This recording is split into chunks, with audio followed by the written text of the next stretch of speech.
राजधानी रांची स्थित प्रदेश भाजपा कार्यालय में भाजपा विधायक एवं पूर्व मंत्री भानु प्रताप शाही ने एक प्रेस वार्ता आयोजित की। इस प्रेस वार्ता के माध्यम से वर्तमान झारखंड सरकार के शिक्षक बहाली प्रक्रिया एवं स्थानीय और नियोजन नीति के प्रति शिथिल रवैये पर जमकर प्रश्न चिन्ह खड़ा किया। विधायक भानु प्रताप ने कहा कि अभी जो लगभग 26,000 शिक्षकों की नियुक्ति राज्य सरकार के द्वारा की जा रही है, इस नियुक्ति प्रक्रिया में कई प्रकार से खामियां देखी जा सकती हैं। राज्य में अभी तक स्थानीय नीति स्पष्ट ही नहीं हो पाया है और ना ही नियोजन नीति, फिर भी शिक्षक नियुक्ति प्रक्रिया की जा रही है और इस तरीके से राज्य में शिक्षक नियुक्ति होने पर राज्य के बेरोजगार युवक युवतियों के हक की मारी होगी। बहुत बहुत धन्यवाद प्रदेश के युवा प्रवक्ता आदरणीय कुणाल सारंगी जी, हम लोगों के बड़े भाई और वरिष्ठ विधायक आदरणीय केदार हजरा जी, सम्मानित सभी पत्रकार भाइयों, आप सभी लोगों का इस प्रदेश कार्यालय में हार्दिक अभिनंदन, हार्दिक स्वागत। बहुत ही गंभीर विषय को लेकर के आज हम लोग आपके बीच में आए हैं। पहले तो अपना मूल विषय से पहले ये जो हेमंत सोरेन जी की 3 टांग की सरकार चल रही है, उसका घोषणा पत्र का एक लाइन हम आपको दिखाना चाहेंगे। ये घोषणा पत्र है कांग्रेस की, जिसमें इन्होंने 13वें पॉइंट पर लिखा है कि हम पारा शिक्षकों को नियमित करने के लिए आवश्यक कदम उठाएंगे। और ये हमारे मुख्यमंत्री के पार्टी झारखंड मुक्ति मोर्चा का घोषणा पत्र है, जिसमें इन्होंने पहले ही पॉइंट पर लिखा है कि पारा शिक्षकों को सम्मानजनक सेवा शर्तों के साथ वेतन निर्धारण की कार्रवाई की जाएगी, यानी उनको नियमित किया जाएगा। ये दोनों इनके घोषणा पत्र हैं। अब आप सोच रहे होंगे कि इस घोषणा पत्र की आज क्या आवश्यकता पड़ गई। चूँकि आपने देखा होगा आज के समाचार पत्र में एक विज्ञापन निकाला गया है और ये उस विज्ञापन का मूल कॉपी हम लोग लेकर के आपके बीच में आए। 26,001 पदों पर शिक्षकों के बहाली के लिए आज समाचार पत्र में प्रमुखता से खबर छपी है।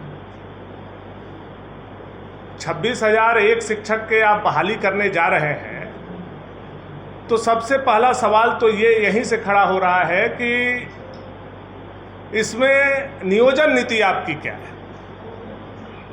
कौन से नियोजन नीति पर आप 26,001 शिक्षकों को बहाल कर रहे हैं? और जब नियोजन नीति होगा तो उसमें स्वाभाविक रूप से स्थानीय नीति होगी। तो आप बताइए कि आपकी स्थानीय नीति क्या है।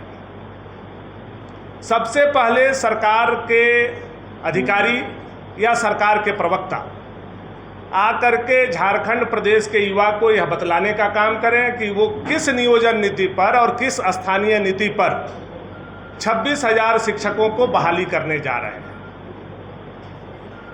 कुछ दिन पहले आप लोगों ने मुख्यमंत्री के भाषण को सुना होगा, तो उन्होंने कहा कि 1932 हमारा मुद्दा आज भी जिंदा है।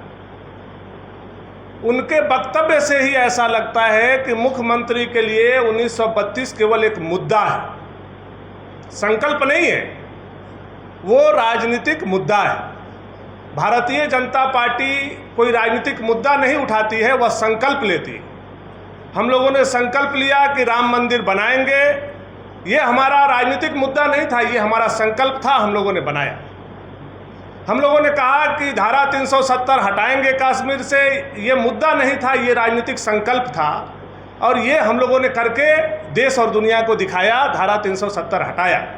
लेकिन एक मुख्यमंत्री 3.5 साल बाद मुंह खोलता है तो प्रेस में या जनता के बीच में यह बोलता है कि 1932 हमारा मुद्दा है।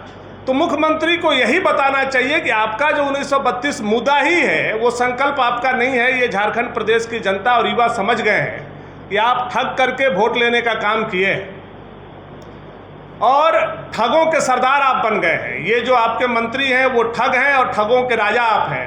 आप कृपया करके यह बताएं कि यह जो नियोजन आप 26,000 लोगों को लेने जा रहे हैं, इसमें क्या 1932 के आधार पर आप नियोजन उन लोगों को दीजिएगा, 1936 के आधार पर दीजिएगा, 1938 के आधार पर दीजिएगा, या किस आधार पर आप दे रहे हैं? पहले तो मुख्यमंत्री को आकर के ये बात स्पष्ट करना चाहिए, चूंकि जो संकल्प निकला है जो इसमें कहीं स्पष्ट नहीं है कि इनकी स्थानीय नीति क्या है और इनका नियोजन नीति क्या है। स्थानीयता का परिभाषा अभी तक इन्होंने बताने का झारखंड प्रदेश को काम नहीं किया है।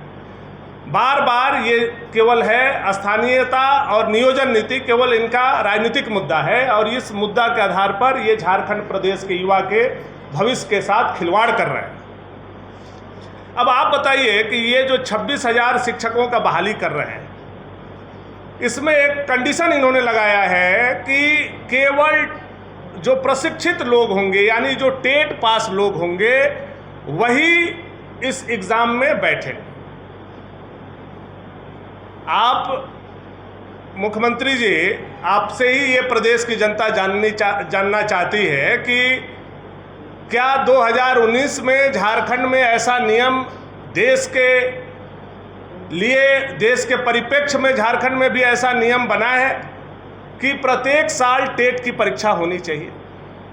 अगर ऐसा है तो 2016 से लेकर के 2023 तक टेट की परीक्षा क्यों नहीं की गई? अब 2016 से 2023 के बीच में अगर आप गैर सरकारी आंकड़े देखेंगे, जो हम लोगों को राजनीतिक आंकड़े हम लोगों को मिले हैं, उसमें लगभग 8 लाख लोग बीएड और डीएलएड किए, यानी वो शिक्षक के पात्रता को पूरा करते हैं, केवल टेट के एग्ज़ाम नहीं होने से वो वंचित हो जाएंगे। यानी 8 लाख युवा को जो समानता का अधिकार है नियोजन के लिए, वो आप उसको वंचित कर रहे हैं। वो बच्चे इसमें अपीयर नहीं हो पाएंगे जिनके माँ बाप भूखे पेट रह करके अपने बच्चों को पढ़ाए, बीएड और डीएलएड कराया। उनको टेट की परीक्षा नहीं होने से वो बच्चे इस परीक्षा से वंचित हो जाएंगे। ये बहुत दुर्भाग्यपूर्ण स्थिति है। अभी तक 3.5 साल के दरमियान एक भी टेट का परीक्षा यह निकम्मी और नालायक सरकार ने करने का काम नहीं किया है, जिससे 8 लाख हमारे झारखंड के युवक और युवती वंचित रह जाए। दूसरी बात यह है कि नियोजन नीति और स्थानीय नीति परिभाषित नहीं होने से जो आप 26,000 लोगों को बहाल करने जा रहे हैं। वहीं इसका पलटवार करते हुए जेएमएम नेता सुप्रियो भट्टाचार्य ने कहा कि नियुक्ति को लेकर बीजेपी के पेट में दर्द क्यों हो रहा है। बीजेपी सोच रही है कि यह कैसे हो सकता है। दर्द शुरू हो गया। अब पचा नहीं पाया कि एक साथ 26,001 लोगों की नियुक्ति होने जा रही है। पेट मरोड़ना कहा जाता है ना, जिसको हम लोग कहते हैं। और जब पेट में बहुत ज्यादा दर्द होता है ना, तो आदमी टेढ़ा हो जाता है, जिसको धनुष टंकार कहते हैं। तो टेटनस बोलते हैं। टेटनस तो ये भी होता होगा। इसलिए आज उनको समझ में आ रहा है, अरे ये कैसे हो गया, भर्ती कैसे हो जाएगा। सवाल तो खड़ा है। अच्छा, सवाल जो खड़ा है मैं उसी का जवाब दे रहा हूं ना। 5 साल में जेपीएससी क्यों नहीं हुआ? भानु बाबू, 5 साल में जेपीएससी का नहीं हुआ था। आप बोल रहे 16 से 23 तक टेट नहीं हुआ, तो जेपीएससी हो गया था क्या 5 साल?